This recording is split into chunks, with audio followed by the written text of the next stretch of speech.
안녕하세요. 저는 24살이고 대학생인 김다은이라고 합니다. 중앙대학교에 재학 중이고 공공인지학부에서 정책학 그리고 법학을 전공하고 있습니다. MBTI는 ESTJ입니다. 네, 저는 로스쿨 입시를 준비하고 있는데요. 관련 스펙을 쌓기 위해서 로펌 사무직 인턴을 준비하고 있었습니다. 요즘에는 어느 분야에서든 인턴이나 취직을 준비할 때 영어 회화와 관련된 자격증이 꼭 필요하다고 하더라고요. 그래서 저도 급하게 토익 스피킹 공부를 시작하게 되었습니다.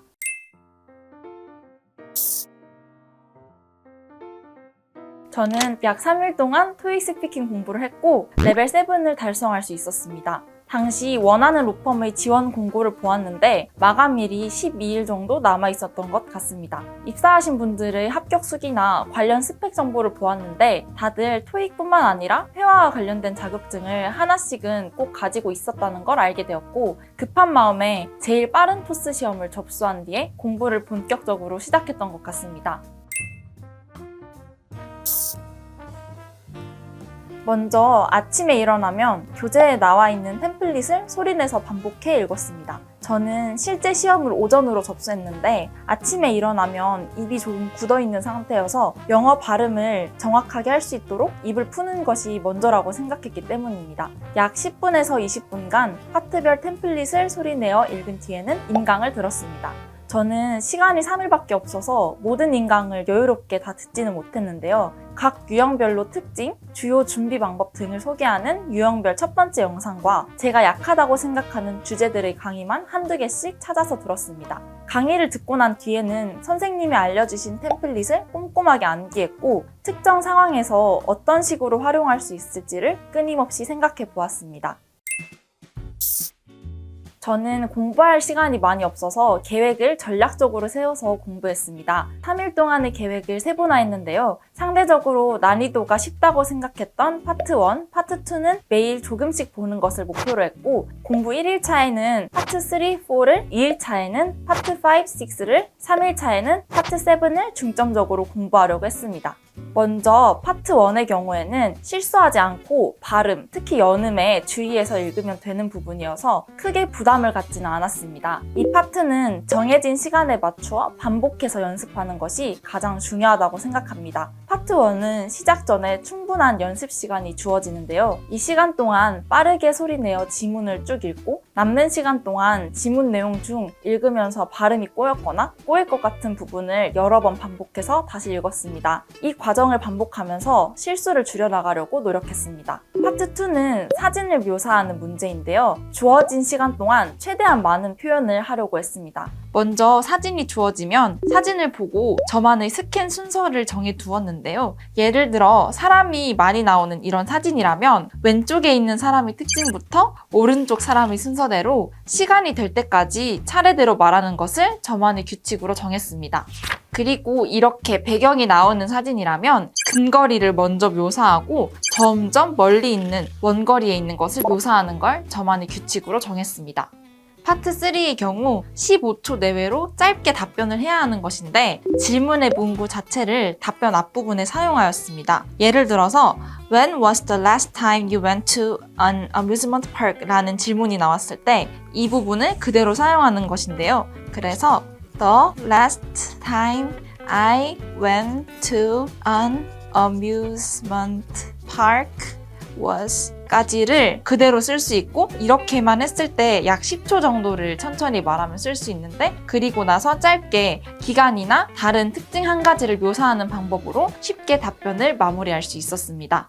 파트 4의 경우는 파트 3와 비슷한 유형이지만 주어진 정보를 활용해야 한다는 점에서 차이가 있었는데요. 제가 답변을 창작해서 해야 하는 것이 아니어서 정확한 문장을 만들어야 한다는 부담감은 줄었습니다.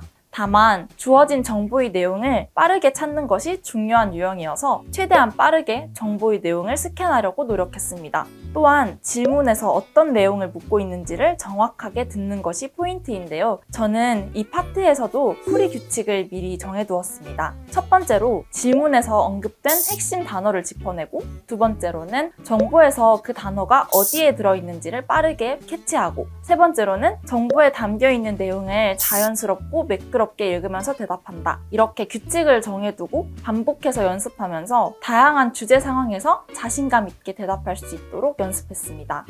이 파트는 30초의 준비 시간이 주어지는데요. 저는 교재에 나온 템플릿 중에 이 문장은 어느 상황에나 쓸 수 있겠다라는 문장을 따로 더 선별해서 형광펜을 칠해두고 집중해서 외웠습니다. 예를 들어 여기에 보면 여러 가지 템플릿이 나와 있는데요. 이유를 설명하는 문장, 그리고 예시를 설명하는 문장은 자주 쓰일 것 같다라는 부분을 형광펜으로 칠해두고 1번, 3번, 2번 이런 식으로 문장의 순서를 정해두고 이 문장들을 외웠습니다. 그리고 그 문장들에 각각 고유 번호를 붙여주었고 고유 번호와 문장 내용을 함께 외웠습니다. 실제 시험에서 문제가 공개되고 주제가 나오면 준비 시간 동안 몇 번 문장을 순서대로 말해야겠다라고 머릿속으로 빠르게 구상하고 연습 종이에 템플릿 문장의 고유 번호만 필기했습니다. 예를 들어 실제 시험에는 이런 흰 연습장이 주어지는데 연습 종이에 3번 문장, 1번 문장, 5번 문장 이런 식으로 템플릿 문장의 고유 번호만 필기했습니다. 그리고 답안을 말하는 시간 동안 그 고유 번호에 해당하는 문장을 순서대로 말할 수 있었습니다. 이런 방법으로 최대한 많은 문장을 시간 내에 알차게 말할 수 있었던 것 같습니다.